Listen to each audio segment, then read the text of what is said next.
everybody. Bless you. I am here finally, and I'm pre-recording this. I really don't like to um,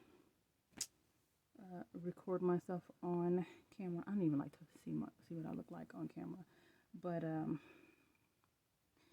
I know I said that I was going to tell my story, and here I am, ready to tell my story. And I know I already said that I was a poet or am a poet. Was, and still will be a poet. And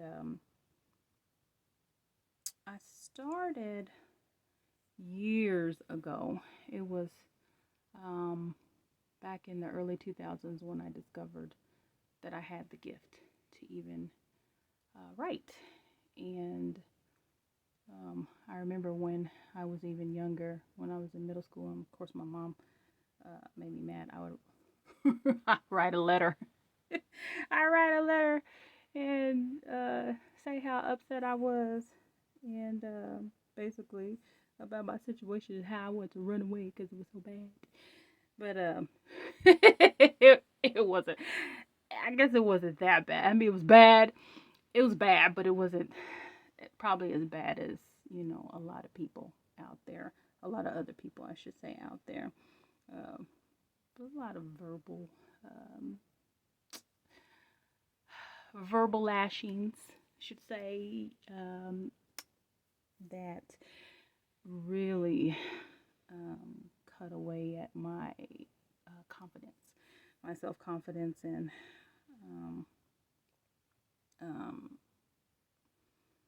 I don't know, just belittling and making me feel like I was to blame for a whole lot of things. And I didn't feel, oh gosh, I do not want to cry. I did not feel good about myself. And I think that's probably where I started putting a mask on. Mask on, mask off.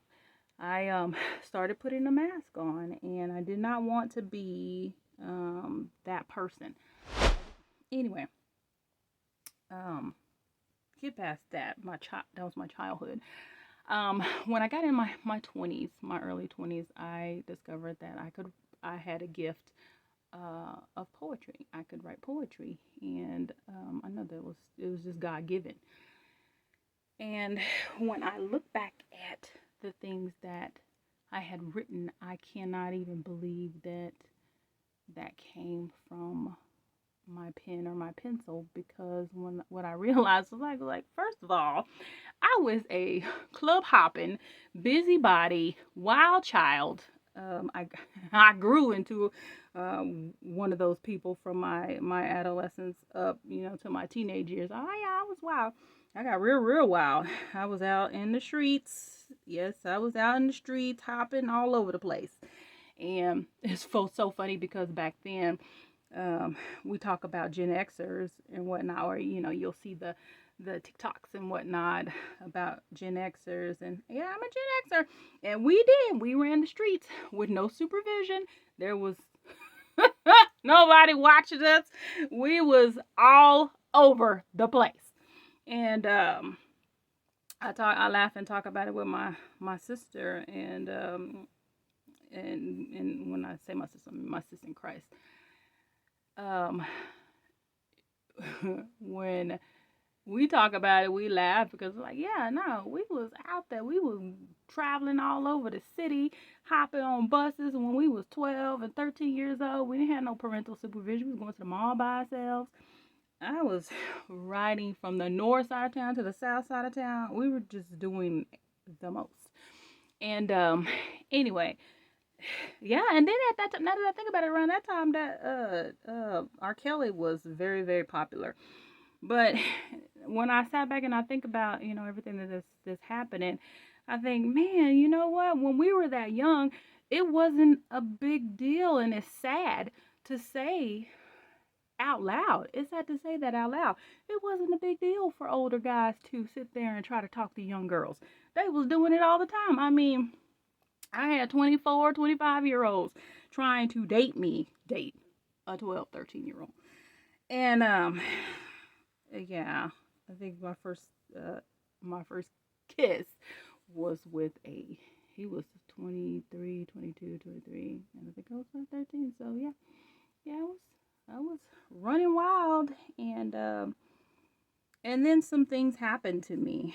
Not with that person, but um, I don't want to go into details on here about that because that's a whole nother story, and I wrote a poem about that too.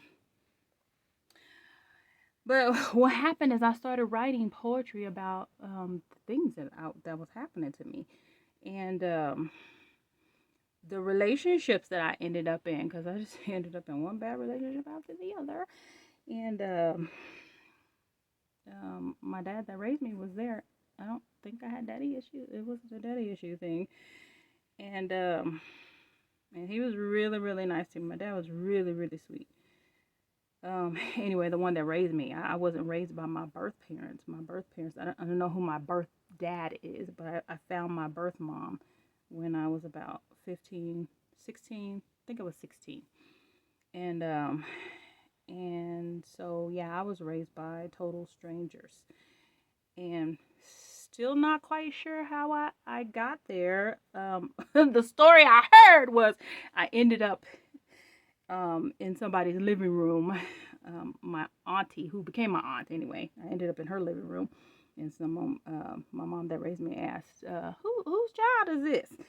And and then my auntie was saying, "Oh, that's so and so's kid. She left whatever and hadn't been back. I guess they were partying back then or what." I don't know. I don't know. I didn't even ask my mom all those details or whatnot. When I did meet my birth mom, she was just happy to see me, and I was happy to see her. So, um, I asked. I don't even remember. I don't even remember what I asked. It's been so long ago. When it just didn't last long. I didn't even end up staying there with my my biological family that long. I had siblings that I was able to meet, which was cool. And oh my gosh, if I told you the whole uh, my whole life story, you'd probably chuckle and be like, "Oh my gosh, that is so crazy," because it was like I was around my biological family the whole time and didn't even know it.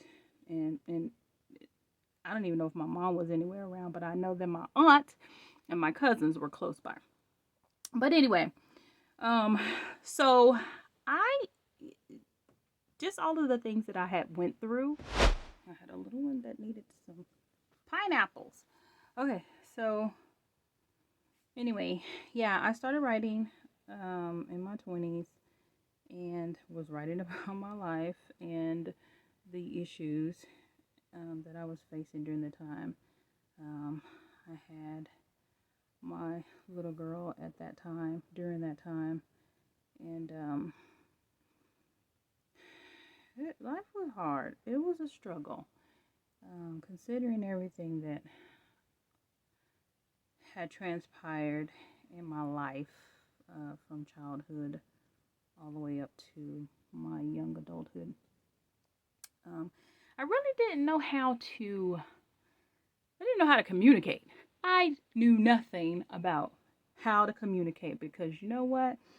Um, Having been yelled at all the time and told you're stupid and things like that, and it was like even though I was being told those things, I was like, I'll show you. I'm not this. I'm not that. I'm not all those things that you say that I am. I will show you. It didn't stop there because it ended up in the first relationship that I was in, and I was 15 when I met the guy, and he was um, way older than me, of course, because for some reason I was just going towards older guys all the time, and that was the story of my life. But anyway, um, it sucked because being so young, you end up being very vulnerable and moldable. And so that's what I ended up being. And um, I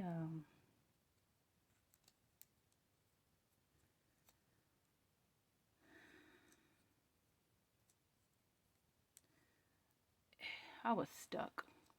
I was stuck for years, and I learned a lot of I know a lot of things now. I know we say that I wish I knew then what I know now. And it's so true because I would have been like my sister. She had me cracking up because she was like, nope, I did not want to be with nobody that was older than me because they was not fixing to run me. And so she was right. I wish, I knew that then because I was just like a little puppy. And so anyway, a lot of things happen. Still verbal abuse.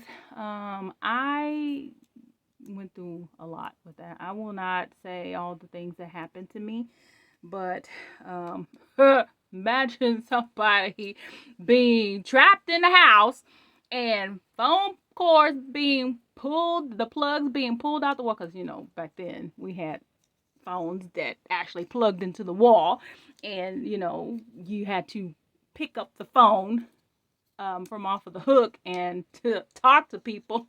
And so anyway, yeah, they pulled the plugs out the wall and trapped me in the house. And then when, they were able to, well, not able, but when they went in to go take a shower or whatnot, I tried to get away. And I quietly, this is the tales of an abused woman, um, uh, classic tales. And so anyway, when he went into the shower and he went to go take a shower, I tried to sneak out the front door. I tried to creep out the front door. I'm so glad that my little girl was not with me at that time. And at the time that that this happened, his grandmother's house was down on this.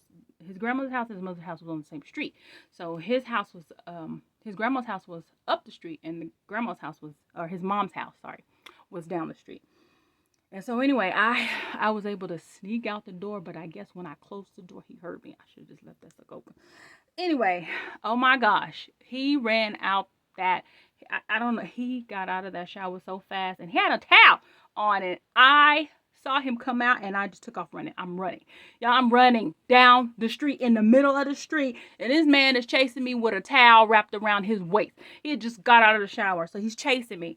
And I'm running, and I ran out of my shoe, out of my flip-flop. I had flip-flops, and I'm laughing now, but it was not funny then. I ran out of my flip-flop and ran down to his mama's house, and he stopped at a certain point because I made it to his mom's house and his sister was there. And I remember ringing that doorbell and banging on the door, and I was like, please let me in, please let me in. And I was telling him, I was like, yo, brother is crazy. I was like, he's trying to get to me. And I told her, whatever you do, please don't open the door. Please don't open the door. It was like a movie. I've experienced quite a few things that was like a movie in my life. And this was just crazy. And so he was like that, Jack Nicholson in The Shining. The first time, not the second time, the first time. And so anyway, he came back. When he put some clothes on, he came down and he tried to get in his mom's house, and his sister was yelling. She's like, you better get away from this house. I said, please don't let him in. And I don't know what would happen if he would have got in that house. But he went around to the backyard, and he was, because the curtain was kind of open to the sliding glass door, and so he was banging on the door, banging, let me in. And I was just like, oh my gosh, please don't let him in. And then his sister was like, if you don't leave this house, I'm gonna call the police. And so she picked up the phone. She was about to call the police too.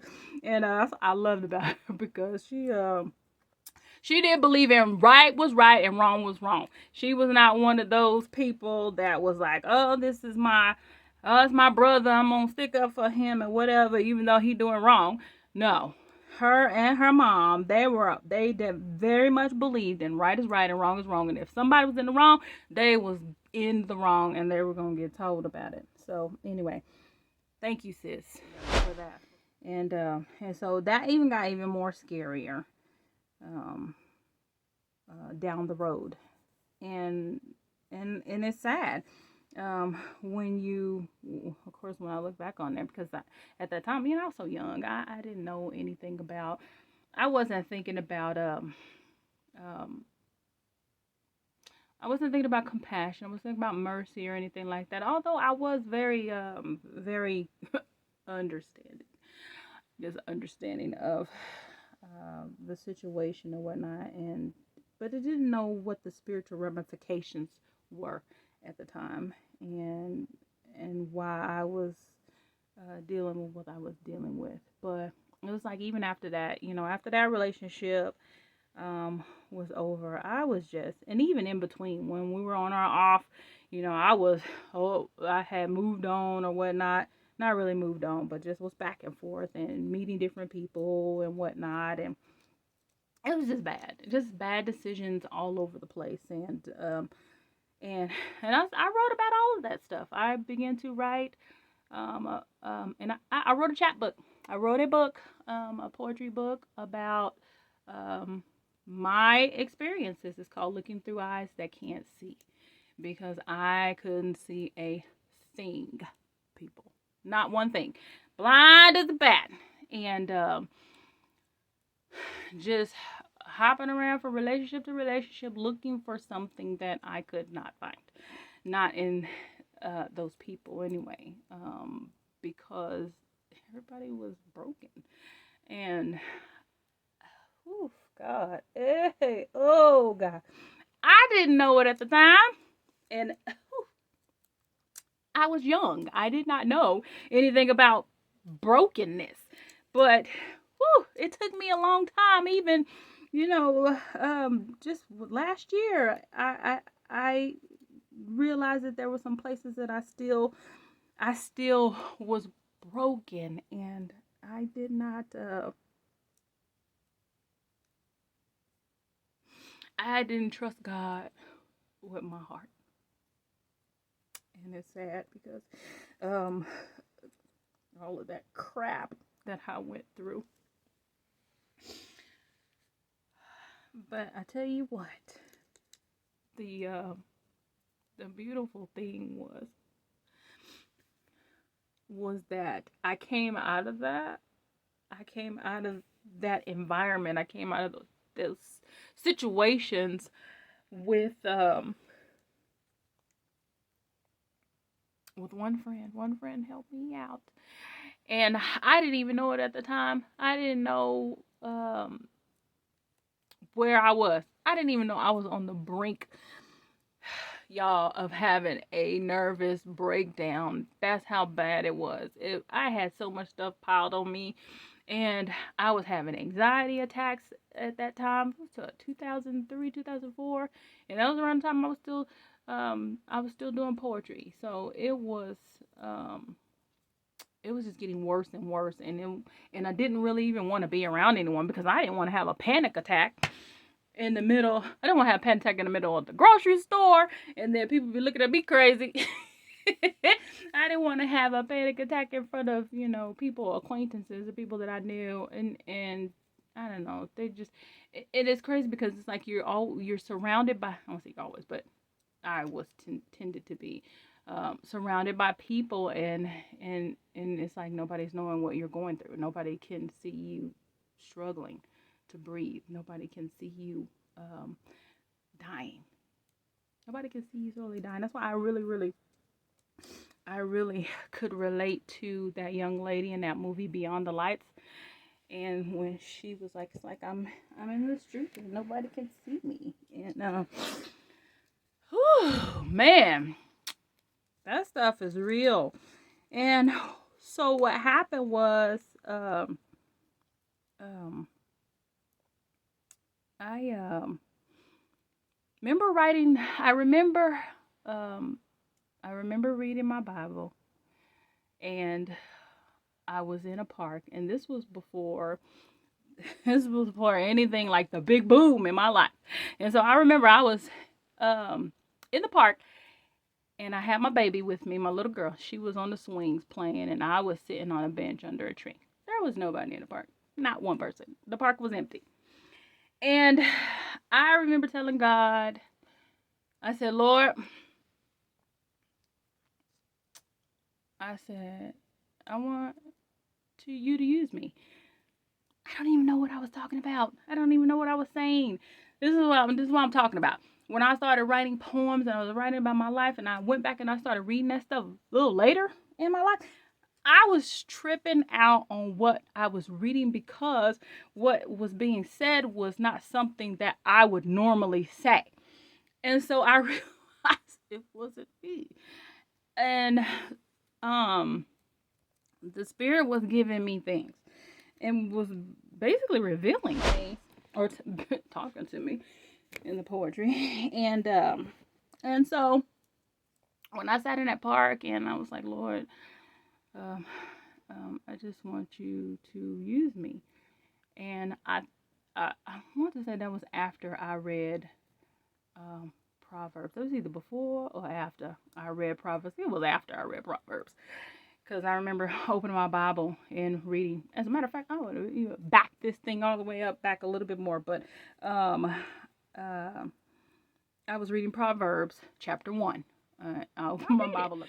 Read first Proverbs chapter 1. The whole thing. The whole thing. When I read that and I finished reading it, I heard God speaking to me loud and clear. Like, loud and clear. And it scared me. And I was just like, oh my gosh, I got to get it together.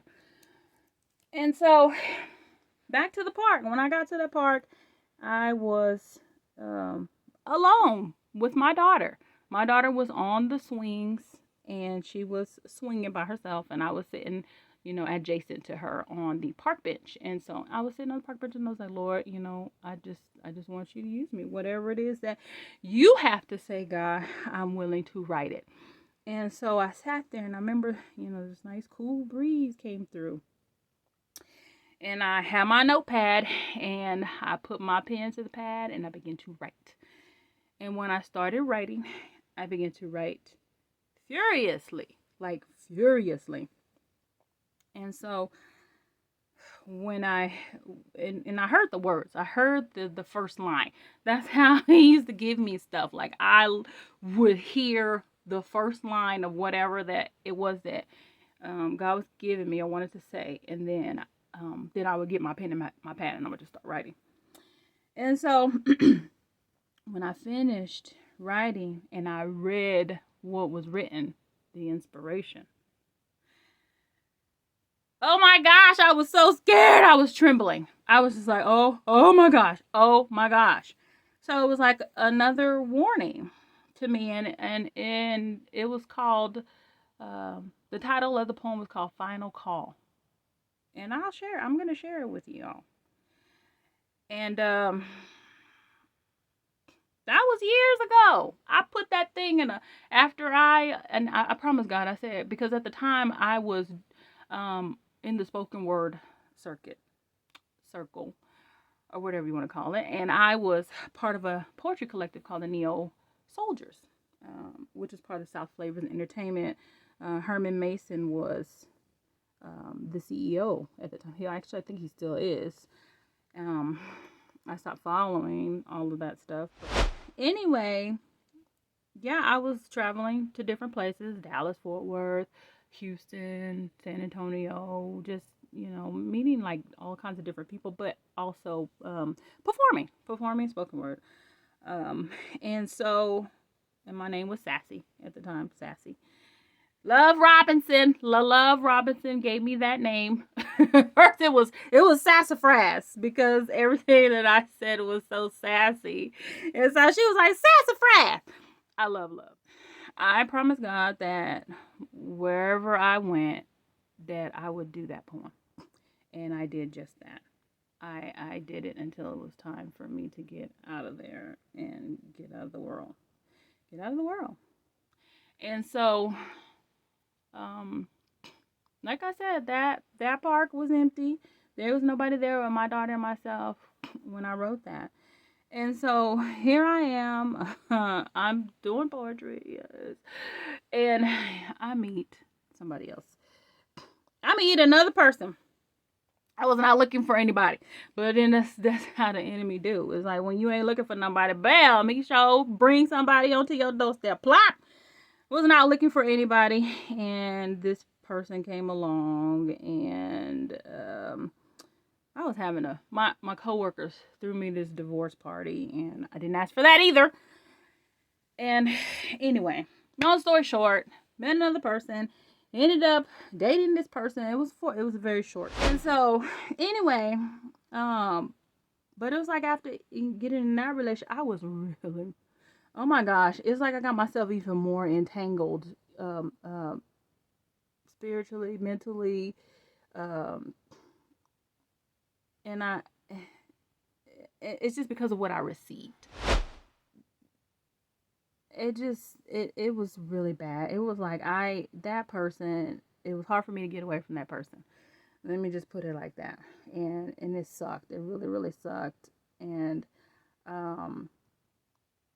I did. I ended up I did. I eventually did and cut all the ties because that was before I met my well, I was not gonna say met. I re-met my sister, and we went to middle school together. And oh gosh, and she actually started working at the job or the place that I started working at, or not. I started working. I was already working there for years. She started working there when I came back because I had ended up in another relationship before that last one. It was I made bad decisions as a young adult, and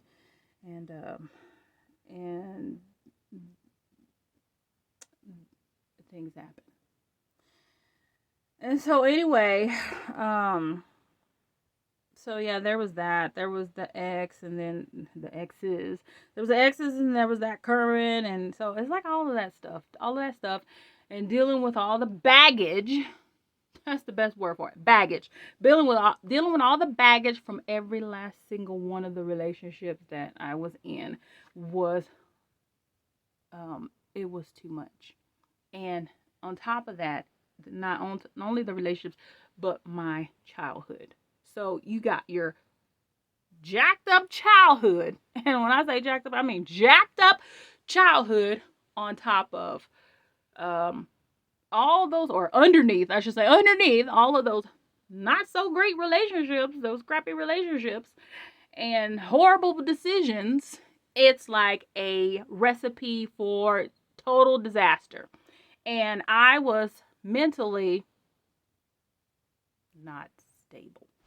I was on the verge of a nervous breakdown and did not even know it. And I believe it because of the fact that my anxiety was getting bad. And anxiety is fear. It's fear. It is fear. It was a fear. And I would have heart palpitations and freak out and couldn't breathe and felt like I was about to pass out. I'd at a poetry venue, called 911, then left, burnt off, and it was crazy. My life was crazy. And so, anyway, back to my friend. So she was working at the place that I was working at, or she started there, and so I started going to her desk, and I was like, "Hey," I was like, "Aren't you so and so?" I was like, "We went to middle school together," and she's like, "Yeah." And so anyway, long story short, I kept going to her over and over again. It tickles me because she's telling me, she's like, I kept telling God, tell her to go away. She's like, she keep coming to me, Lord. But that was just because I needed something. I needed something from her. And so that's why God had me to keep going to her, because she had something that I needed. And we both didn't know. And so anyway, yeah, we ended up talking, and we grew closer. Because in middle school, we didn't, she was part of the popular kids. I was not or at least with the cooler kids, because I was okay. I knew cool kids, but I wasn't the cool kid. I wasn't one of the cool kids. I was nerdy. And so anyway, that is okay. It's okay to be a nerd. So anyway, we talked and we talked, every single day pretty much, and we started IMing each other and whatnot, and we were talking about God and whatnot, and so I didn't realize that she was looking for something in particular, um, uh, which she ended up getting. So anyway, she had invited me to a service, and I'm saving the best for last, y'all. She invited me to a service. Little did I know my life was about to change all the way. I was like, yeah, I would love to go. And so I went with her, and we went to the service, and I can't remember the exact date, but I remember the message. I remember the message. I will never forget the message. The message was nothing is going to get in the way of my will getting done. And I remember when he was preaching, and he was preaching and preaching, and the sanctuary was pretty big where we were at that time. It was because the pulpit was way up at the top. I think it was like 17 pews back. I don't remember how many. It's like 12 or 15 or 17. Might have been 15 pews back. But anyway, I was on the back row. She and I was on the very, very last row on the left hand side, and I remember he was coming down the aisle, and he was preaching, and he was saying, God said nothing is going to get in the way of his will getting done.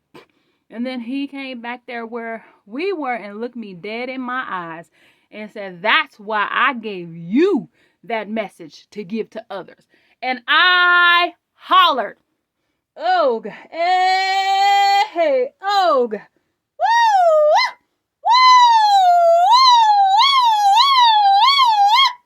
oh God, oh my God, oh God, woo, woo, oh God, woo, woo, glory, oh my God, woo, God, oh God, thank you, woo, God, I thank you, Lord. See, he told me that, and he was nowhere near me, could not have known that I had wrote that poem. God used me. It was God. Spoke those words through my pen on that paper. How could he know that? He was not even there. And he spake that word to me. And nobody knew that except for God. Woo! Oh, God. Oh, God. Oh, God. Woo! So I knew, woo! Oh, God. He wasn't no ordinary person. Woo! Oh, God. Oh, God. Woo! Woo! He wasn't some preacher. Woo! God. Oh, God. Woo! Woo! Woo! God. He was a holy man of God. Woo! The prophet. Woo! God. Woo! God. Thank you, Lord. Oh, God. Oh, God. Oh, God. Oh, God. I'm saying this because there are other people out there that need to hear this, that people need to hear this. And it's been a long time coming, and I couldn't say anything. I couldn't say anything for a long time. I couldn't even get it out. It was like so many things were trying to hold me back and keep my mouth covered and whatnot. But I needed to tell my story. I needed to tell what I know. I'm going to follow this up with that poem, Final Call, that I said that I was going to previously, so you can see exactly what I was talking about. I see an invisible line drawn today. And God told me I'm going over into unfamiliar territory. For the word of the Lord will come into the earth. I, the Lord, have looked down, and I have seen the sins of America. And I have told myself prophet. Then I'm fed up, said the Lord. God, today I've hearkened to the voice of my servant, but I shall stir the weather like you've never seen. God shall begin today to let man know that I am God. Many ye have mocked this prophet. Woe to you stupid women that have mocked my prophet and thought he was just a man. For I shall burn you up, said the Lord. You stinking eyes. Who are you to come against my prophet? If you only knew the agony that this man is going through for you. That's why Jesus said, thy fools and slow of heart, not to believe all that the prophet has spoken. Woe unto you ministers. Woe unto you dumb dogs. All over there, the Lord God shall bring his wrath upon you. If you hear my voice this day and you mock, our God shall surely mock you. For by the mouth of this prophet I shall bring down nations and kingdoms.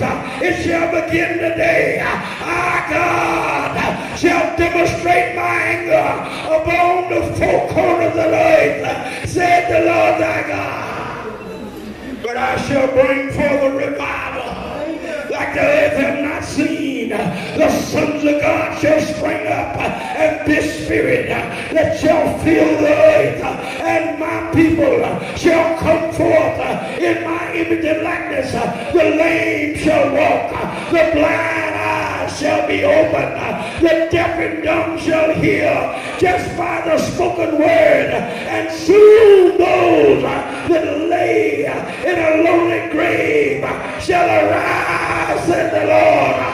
They shall hear the voice of the Lord, for they waited upon the voice of the Lord.